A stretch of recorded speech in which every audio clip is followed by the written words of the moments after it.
how to replace the rear sway bar end link in your Cadillac CTS. I am Stephen Wimberley, and this is Working with Wimberley.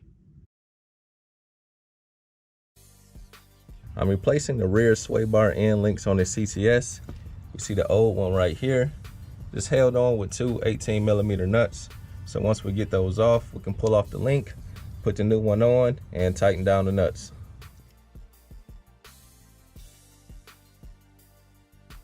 The entire ball joint is spinning with the nut, so we're going to need to use this H5 hex bit to go in the middle, like that, to hold it steady, and then we can use our wrench to loosen the nut. So right here, I'm getting my wrench and hex bit on the lower nut, and I'm just going to keep working that till I get the nut all the way off. And then we're going to move to the top and do the exact same thing.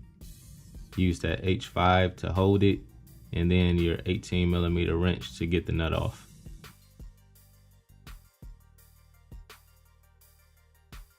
Once they're off, we can go ahead and take our new one, get it in position, and put the nuts back on.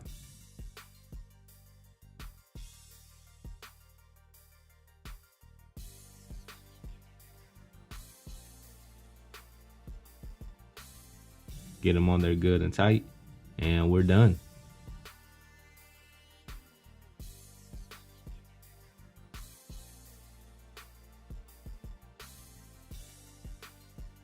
If you found that video helpful, be sure to subscribe to the channel, give it a thumbs up, and leave a comment. God bless you all.